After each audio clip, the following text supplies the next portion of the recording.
Greetings, my friends. I'm Viking Brent Adams, and welcome to the Drive Home Breakdown for Rogue One, a Star Wars story. We've been very excited about this film, very eager to check it out, and we didn't make an opening weekend, but we got in the Monday after the movie opened, so we had just enough time to hear how good it was and to hear all the positive buzz, but not enough time to have things hopelessly spoiled for us. And I bring this up because we hopelessly spoil the movie right at the beginning of the recording. So if you've not seen the film yet, you really don't want to listen to this because we basically talk about everything you wouldn't want to know if you haven't seen the film yet. So be aware of that. I don't have too much more to say because we got plenty to say in the recording. So I'm going to shut up and I'll see you on the flip side of our drive home breakdown for Rogue One, a Star Wars story. Tony! Yes. I just put the car in drive instead of reverse and almost jammed on the gas because I'm so excited that we just saw Rogue One. And that would have resulted in calamity! Reversing calmly. You almost opened the shields on the front of this Kia here. I did. Those Kia's shields were just about brought down. About to come down. By the might of the Imperial Death Box that is my Honda Element. All right, speaking of Imperial Death Boxes, no, seriously, okay, we have not said anything about the movie itself. We've just been talking bullshit since we got up. But oh my God! Oh my God, Tony!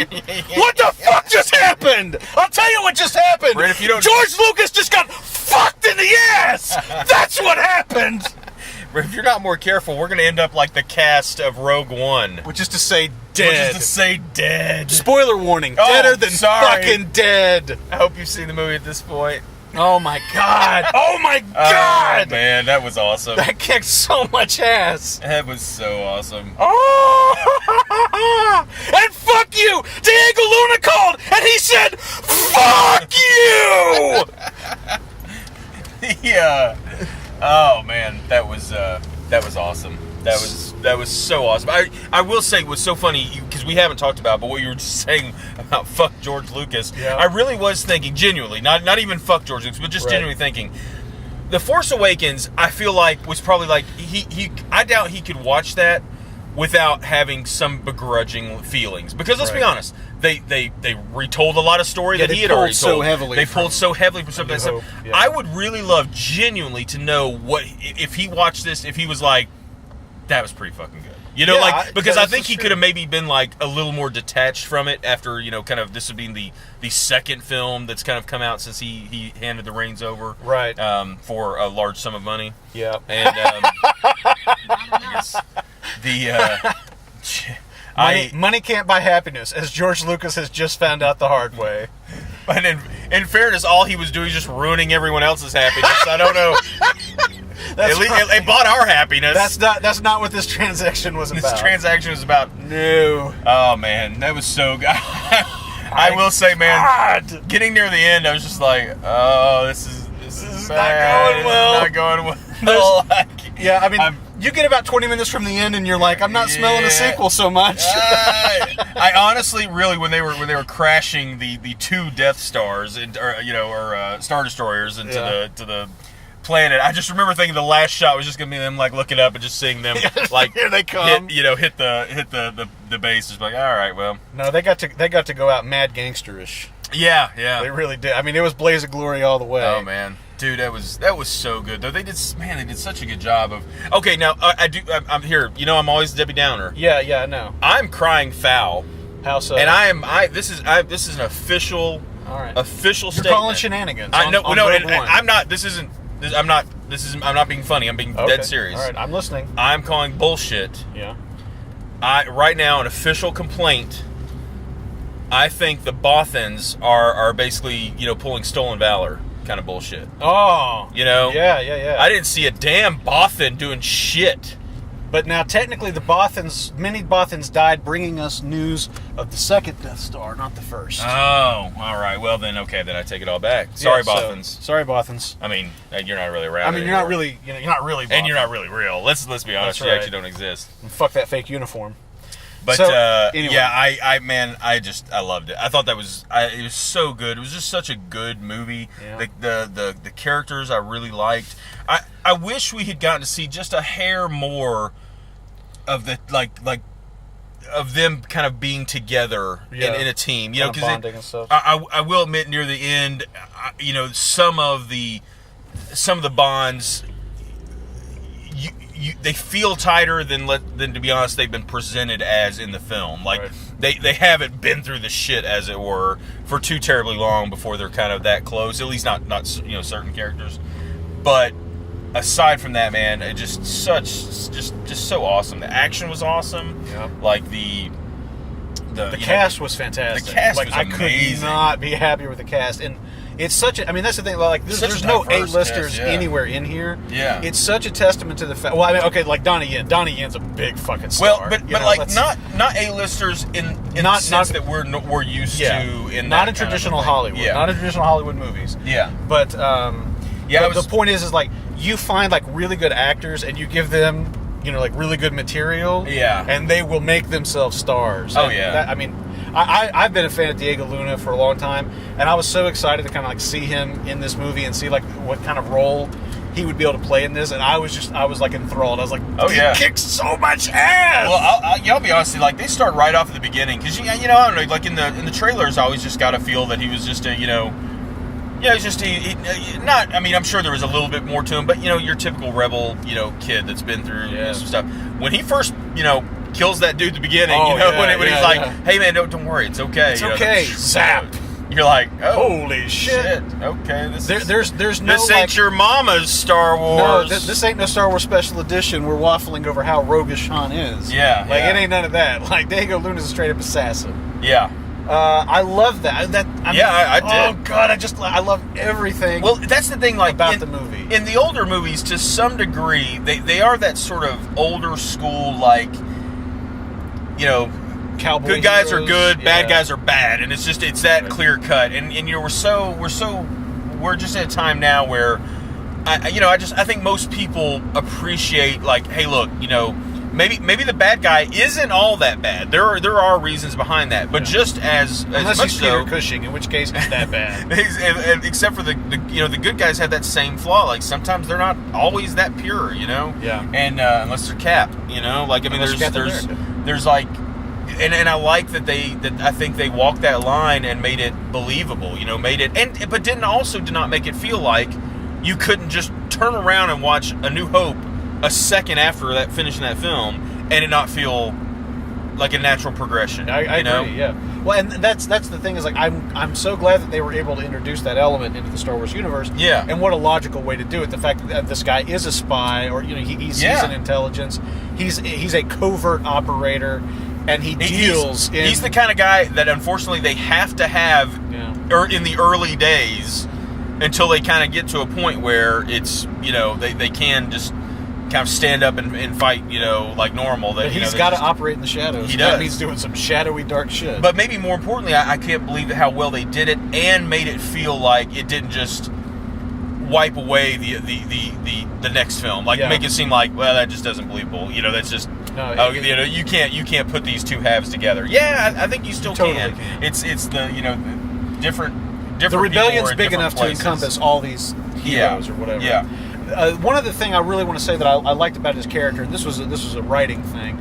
I love the fact that when he has the opportunity to kill Mads Mikkelsen, which, okay, number one, let's just get this right out of the bat. There's no way Diego Luna is capable of killing Mads Mikkelsen. Yeah. All right? Yeah. No human being with a conventional weapon is capable of destroying Mads Mikkelsen. Absolutely. Just so we have that on record. Yeah. Moving on. I love the fact that he himself made the decision not to do it of his own accord. Yeah. I love that Jin didn't, like, stop him or something like that. Or something, he saw something, he's like, all right, I better wait, you know, like it was his call, like he did make that call. That's right. He did go against the orders, which he, you know, refers back to later. Exactly. I hate in movies where there's situations similar to that, and the character is prevented from, you know, taking this action. Yeah. And then later on, they sort of behave as if they behave as well. I'm really glad I wasn't able to do it. Like now I've changed my mind. Like there was a higher power that stopped them from doing it, and so they just sort of say like,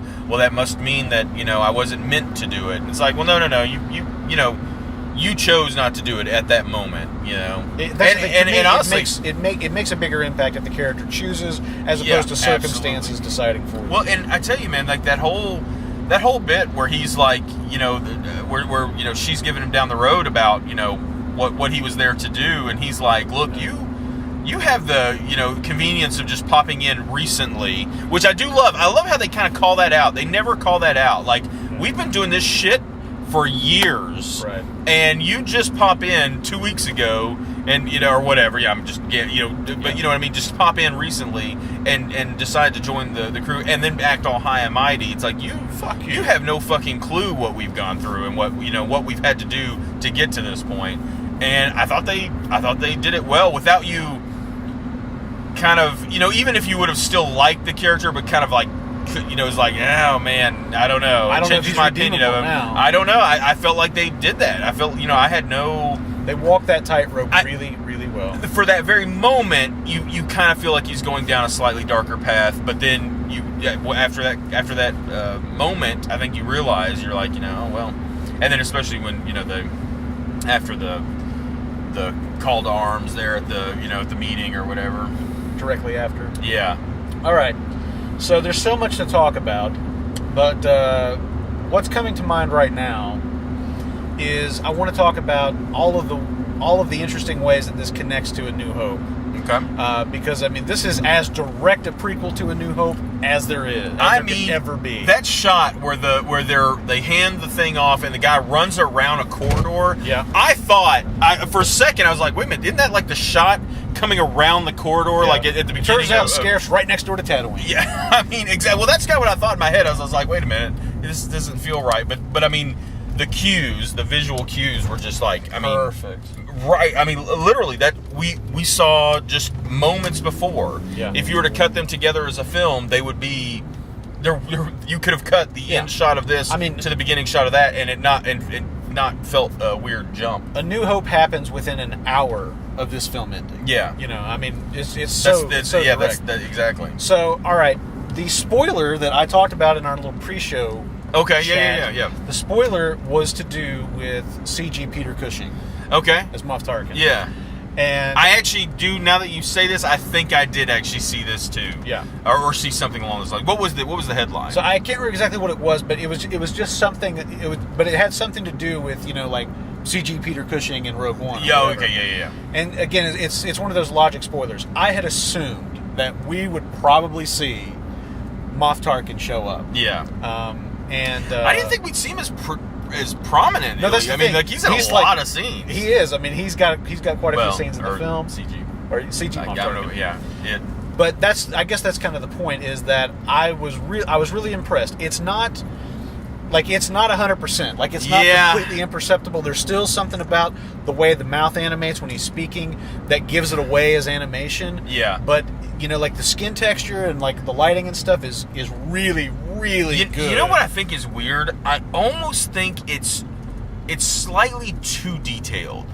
It's like when and I can't remember the character's name now for stupid reasons, but the guy in the white, the general, the main director, bad guy, the director. Anyway, or whatever. He when he's like walking kind of like around him or near him or something, and you see his face, and then it goes back to Tarkin's like right there in the same shot. It's like the real human being almost looks slightly like kind of waxy or like. But then you saw all these little freckles and details and stuff on him that were almost. It was like too much. Like right. It almost feels like it should have been pared back. And there was just. It was kind of. I will admit, I was just a teeny tiny bit disappointed by it in the sense that we've seen from fucking Ant-Man and what was the other one we were talking about? Well, we were talking about Civil War, like the young Tony Stark. Young Tony Stark, yeah. And admittedly, it did sort of feel still a little bit like that. But almost a little, like it almost felt a little bit like they were doing the character. I don't know. I think they should have downplayed some of the smirks and things because they almost came off a little too. too much like a CG character where there's almost like too much input on certain things. And then, of course, spoiler at the end. And then, Leia, you see Leia. Which... very briefly, but again, like, really good. Pretty close to that same quality, I think. Like, it's still a little bit off, but not bad. And, I mean, It's certain... No, it's not. I mean, I think that, they're inching... they're inching closer and closer and closer to the touchdown line with this. And they're going to crack it. At some point, they're going to get it. So, and that's the thing. In the case of Peter Cushing, as opposed to, like Michael Douglas in Ant-Man or young Tony or Downey Jr. in Civil War, we don't have Peter Cushing to do this, for us, where we can... You've got the exact same person, you're just making them look younger. Yeah. You're doing an entirely different person, which is a whole other, it's a whole other beast. But... It's so good compared to where it was just a few years ago. It's I mean, the fact is, what I was about to say is I'd really be interested to see someone who did not know that was CG. Right, how they would they have just been like, so is that supposed to be somebody that's not around anymore because they look a little weird? Like, would they would they have picked up on it, or would they just been like, something's not quite right there, but I'm not sure. Point. I would just love to know. That too. But anyway, I thought that work was really cool. I loved Tarkin's character in this, and that's the thing is, like, I thought that the thing that was most kind of interesting is that the performance and the character as written felt very familiar. Yeah, it felt exactly like the Moff Tarkin we knew. That this very authoritative, cold, merciless, cold kind of character, like. And I guess, but that really is a microcosm for the film overall. Yeah. This movie, despite telling a very different kind of story and showing a very different side of Star Wars, it manages to feel exactly the way you think it ought to. It feels like it inhabits the exact same world, and so much of it feels like coming home. Yeah. And but just discovering that your home's been destroyed by the Empire. I don't know. This analogy broke down, but anyway.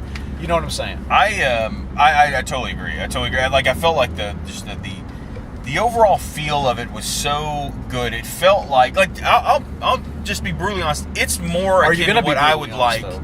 It's more what I would have liked to have seen out of Force Awakens. Oh, that's exactly where I was going to go. I was going to ask you that because we talked about Force Awakens, and you were like, I wanted more new in my new Star Wars. Yeah, because Did you get it in this one? Yeah, definitely, absolutely. Like, the Force Awakens to me was just a bit of a disappointment. Not like bad movie, but just putting up against other Star Wars films, it left me. It felt lacking a little bit. But this one absolutely was just spot on. I thought it felt like a film that was made, now, but still fits in with something made.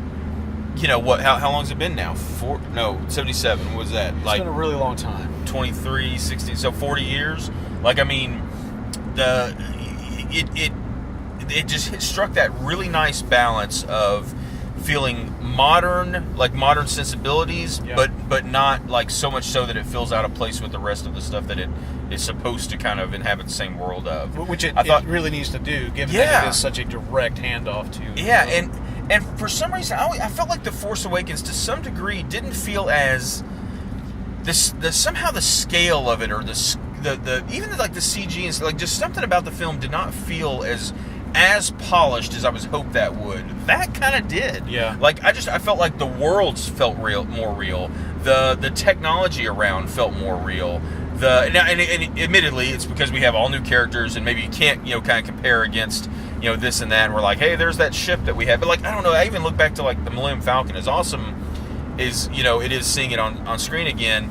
Something about it felt CG as opposed to what I remember seeing in the old the old movies. But where this is all new characters, new worlds for the most part, and things like that. And so forth. Yeah, it just I don't know.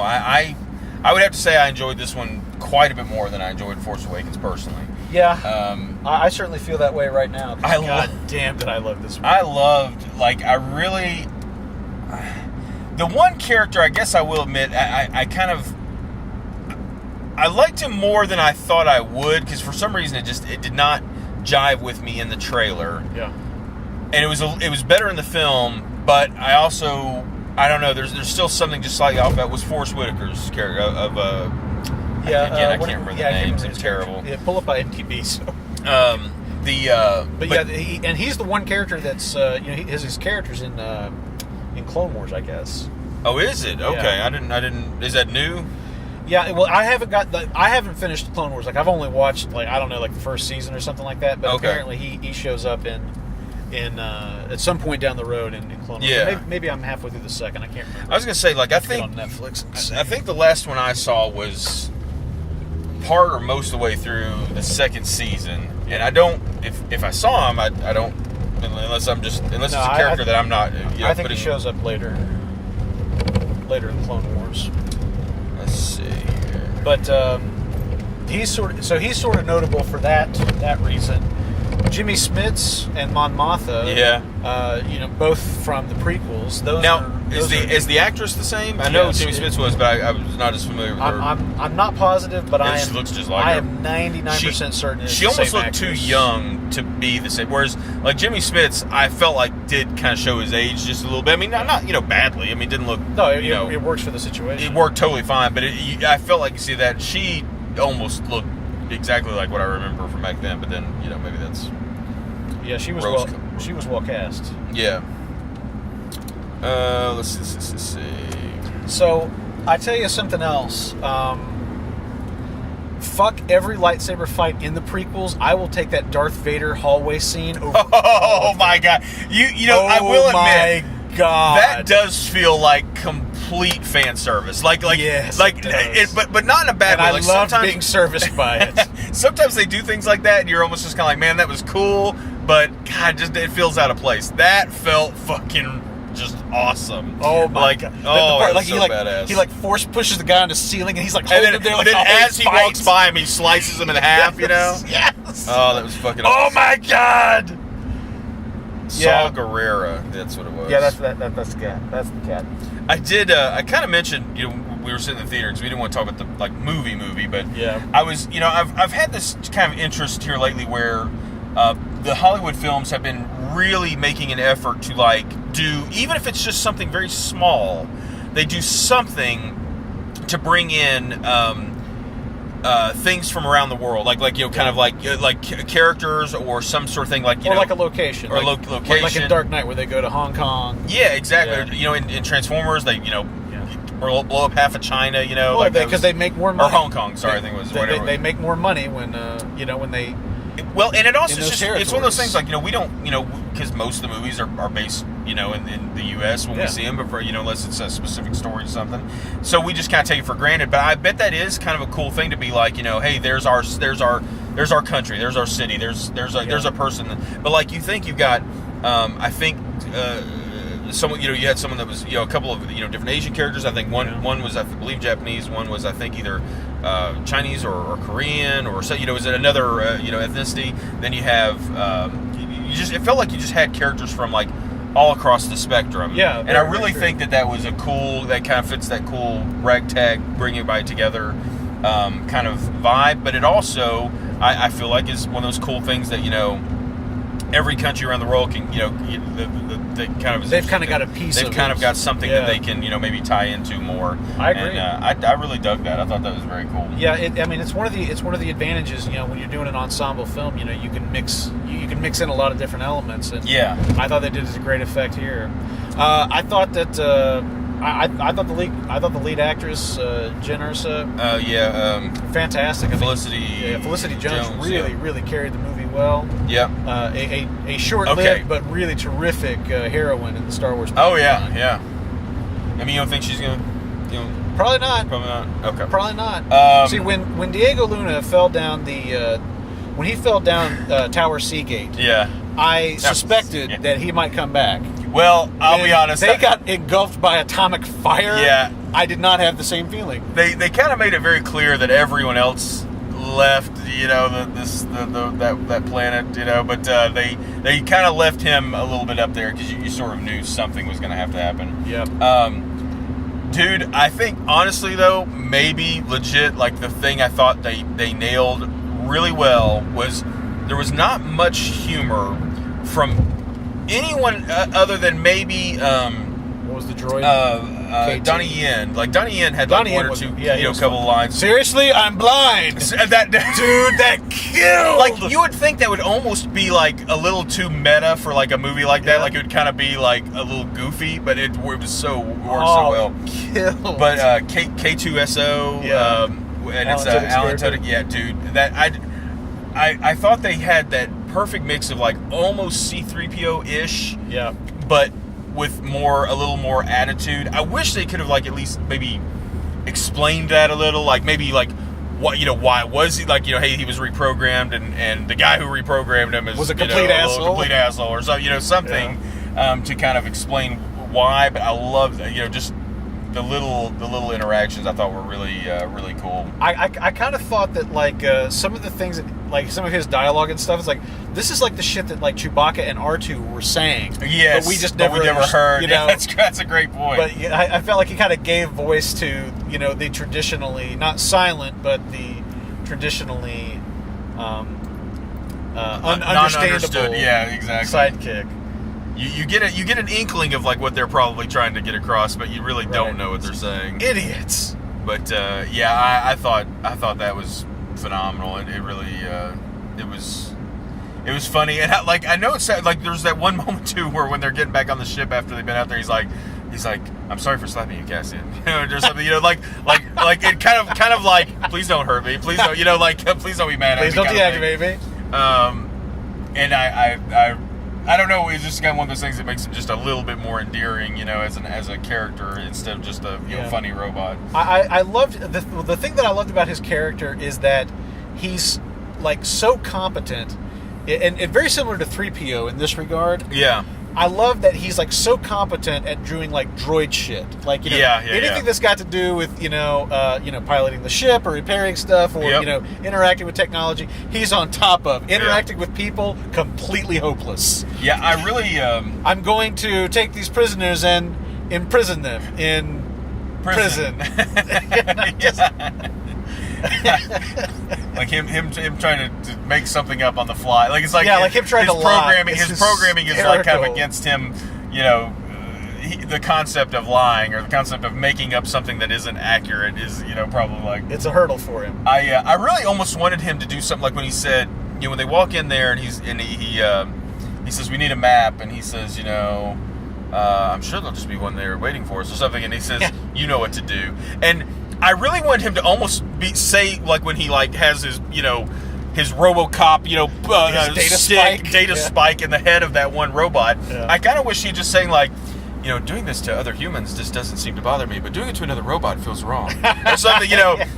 Because I think that would be his sensibility. It's like he's shooting all these stormtroopers. Has more respect for droids, though. But wouldn't that make sense? I mean, we kind of think of like AI. Eventually, you're gonna get to a point where it's like they have more in common with another robot.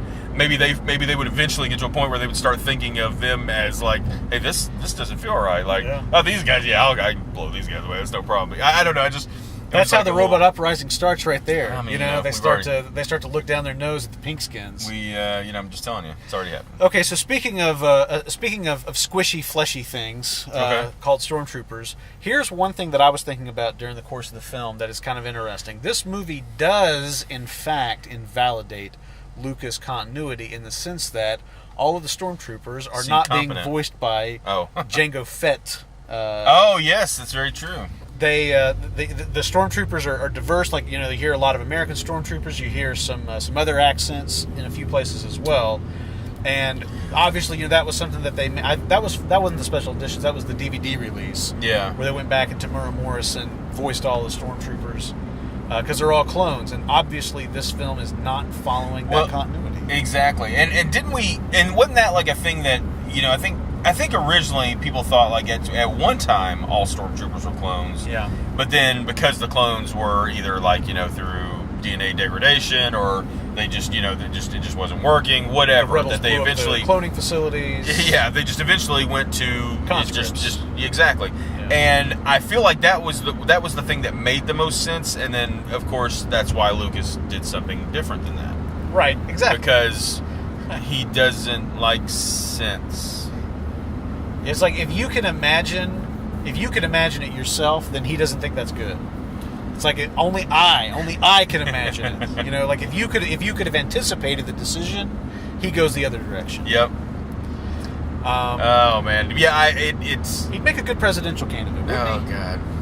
So, man. But that's one thing that I was kind of thinking about that is kind of interesting. Yeah, no, it's a very good point. There's some interesting, and these are the things that I think will be fun to think about in the years to come upon multiple viewings. Yeah. But there is some interesting kind of poetry to the film. Some rhyme. Yeah, some rhyme. But I was thinking specifically about the director, air director, not Grand Admiral. Yes, but film director. But I was thinking about the Death Star program director, and the fact that that he is done in, he is killed by his own creation. Yeah. And there's a real kind of classic Hollywood sort of sensibility to that. I mean, that feels. I don't know that feels very. It's like Frankenstein kind of. It's like the the sort of like the person who creates like this monster, this weapon or whatever, they end up getting done in by it. Yeah. And I thought that was a very nice touch. And and the fact that he has the presence of mind to recognize it himself. Like there's a moment where he realizes what's happened. Yeah, I don't think he realizes it and kind of like and I don't get the impression he realizes it, kind of thinks like, well, I did this, you fool, you've killed us. No, he does not have. I shall embrace all forms of life. If only I could live past this moment. It's not that kind of. I think it's more. It's just like fuck. The thing I really did. I love that one scene where he is. They had those two kind of really good moments. That one scene where Tarkin basically says like, "Hey, I congratulate you," and you kind of think like I'm finally right before he takes it away from him. I am redeemed in the eyes of and you see him turn around and he almost gets a little bit like, so you see my genius, and he's like, I see my genius in making this happen, and it's like, damn it, I'm taking direct control of this battle station. Oh man, that was great. One thing, just like two tiny little things. So when they kept saying like powering up the thing with one generator, like one reactor was the, and I'm just blanking out. When they did this, the whole planets, is that like 4 or something? Is that what they make a point of that? I don't know how many, but like in theory, like blowing up Alderaan, that was all reactors. Well, that's what I was wondering. I didn't know if because they kept making like a real point of saying. Yeah, well, they had to explain how are we firing the Death Star laser and not blowing up the whole planet. I guess that is true. We're just leveling cities. That makes sense. Okay, so here's one thing. I remember seeing a rumor about this, and I know that it was a scene that was cut. There was originally like going to be like a scene, and maybe this will show up in episode 8, who knows, but there was a scene that I think was in the script for Force Awakens that ended up getting cut. And with Darth Vader's castle. Oh, okay. And I seem to remember Darth Vader's castle being like a concept that's been around for a long time. I mean, like going back to like the Star Wars, Lucas's original treatment, and like kind of filling in all of the backstory of Star Killer and all that stuff. Yeah. I think that the idea has been around maybe that long. I don't know for certain though, but I've certainly been aware that they were going to maybe do this scene with Darth Vader's castle. Something there might even be McQuarrie artwork floating around somewhere for this. But I remember hearing a rumor at some point that we were going to see Darth Vader's castle in this movie. And then, like, it goes to that one scene, you just see, like, an ominous building sitting there. I'm like, oh my God!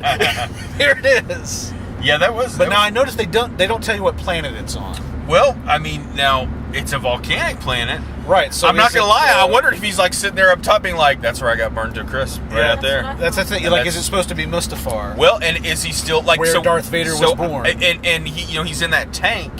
Maybe he's still kind of reeling from that... From that, it's interesting. Isn't he didn't. I mean, he didn't let us know that he was healing from that by screaming out, "No!" Oh, yeah. Like he didn't do that. Yet another thing they didn't do that Lucas did for the better. No.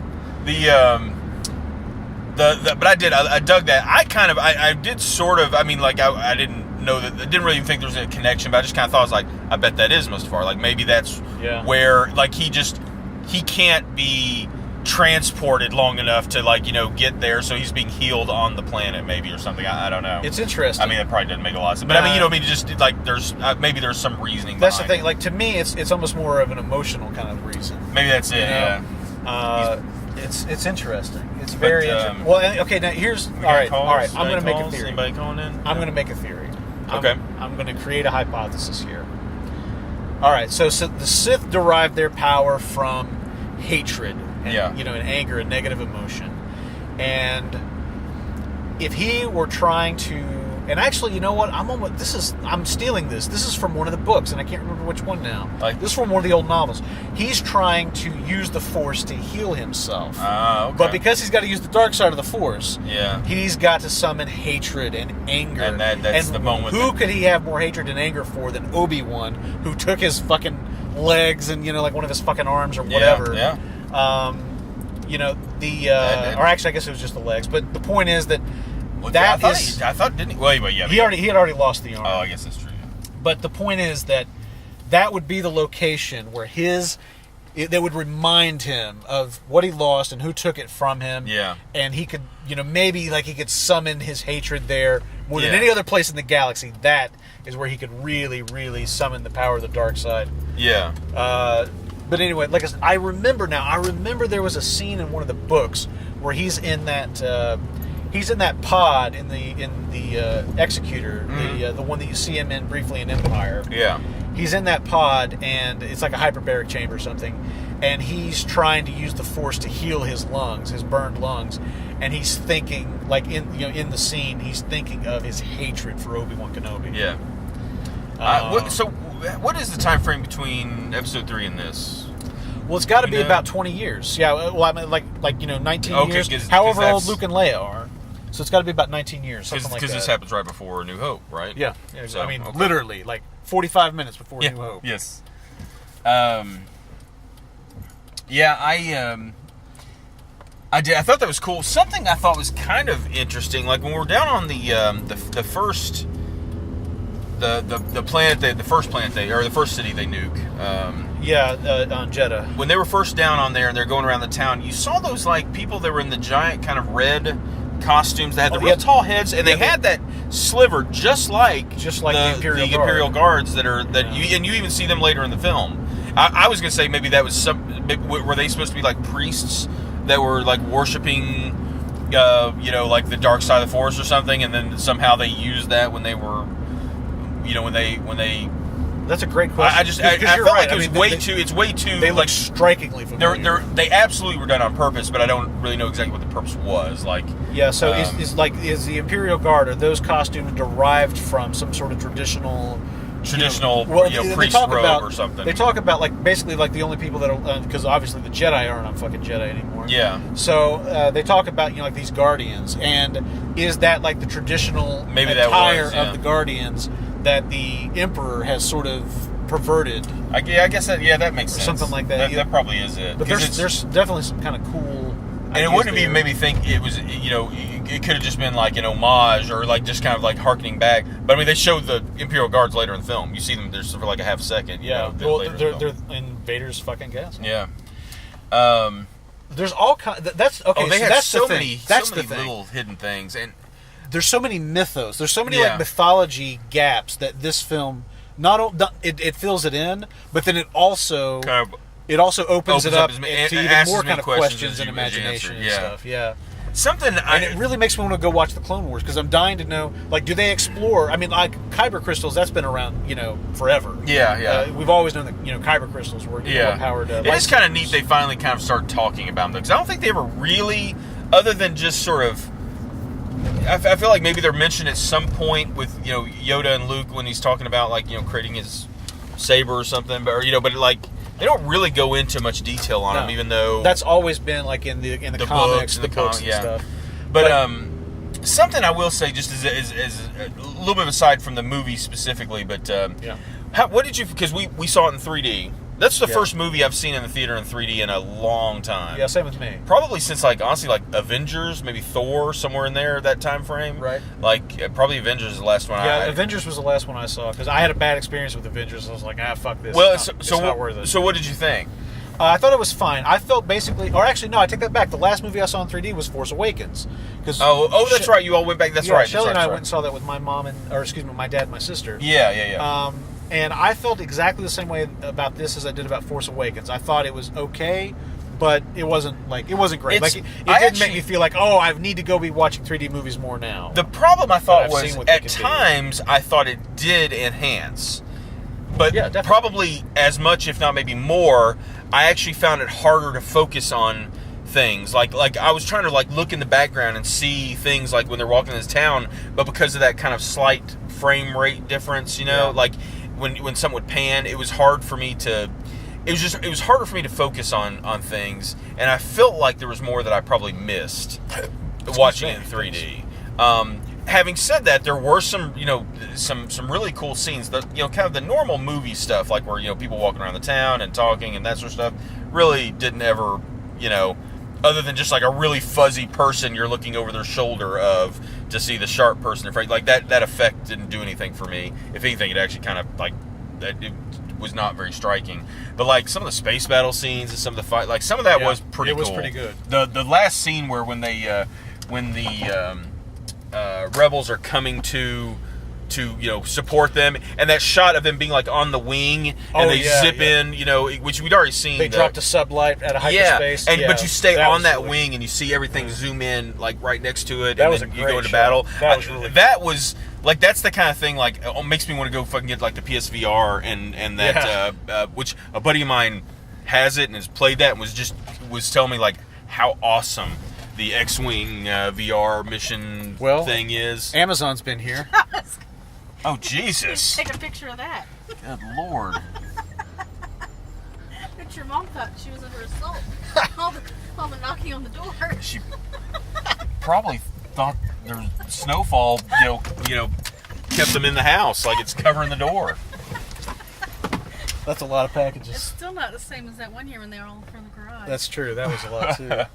So, anyway, it was man, really, really good film. I really thoroughly enjoyed that. I just all I want to do is watch it again right now. I'll try to stay awake next time. Yeah, you should. Poor Shelly. This is her nap time. Well, it was tough. I'm not gonna lie. There was even a moment because I've heard her story. She's like, and I leaned over and said, "Are you sleeping for fucking Star Wars?" I haven't. It's tough. I know it's tough. It was hard even for me, and I mean, I was into the movie, but I mean, just with work and stuff, it's you get wore out. It's we're old. It's hard. We're getting old. Listen, that's true. That's we're making excuses, but the bottom line is we're old. Anyway, this movie was everything. We talked about the trailers. We talked about the vibe of the film, the tone that we hoped that it would have, that it would feel like Star Wars, but from a different perspective. And didn't really think that it was going to from the first couple. First couple, but then, I was not sold on. 3 or 4. Yeah, the most recent full trailer before it came out, maybe 2 months or 2 ago, whatever. Not too terribly long ago. I was like, okay, that's looking pretty awesome. And is what I want to see. And it was better than that. That's exactly what I was going to say. It was not just that it fulfilled the promise of the trailer, but it went so much farther than that. It was better than the, frankly, high expectation I had from the final trailer. Yes. I really had high expectations, and they were exceeded. And it's great when any movie does that. Yeah. But the fact that this is a Star Wars movie that did that. Well, and so I kind of go back to my Force Awakens thing. That was the thing. I don't fault Force Awakens too much because it had so much on its shoulders. Yeah. And so when I was just mildly less impressed than I wanted to be, that's a pretty big difference, Whereas for any other film, you go and you see it's well, I thought it was gonna be better than that, but it was okay. Yeah. For fucking Star Wars, you have higher expectations, and this absolutely this gave us the world. It did. It absolutely gave us a moon. That's no moon. That's no moon. So congratulations to everybody involved. You made a fantastic fucking movie. We loved it, and we love you. Unless your name is George Lucas, in which case, fuck you. Well, we said anybody that had anything to do with this. I'm pretty sure he didn't have anything to do with this one. And that about does it for this episode of the Drive Home Breakdown. We want to thank everyone for joining us this time out. We do appreciate it and all the love and support. Of course, you can find us on the web at drivehomebreakdown.com as well as on Twitter at breakdown show. You can hit me up at Viking Brent if you so choose. Thank you very much for listening. We'll see you next time. Until then, the breakdown rolls on.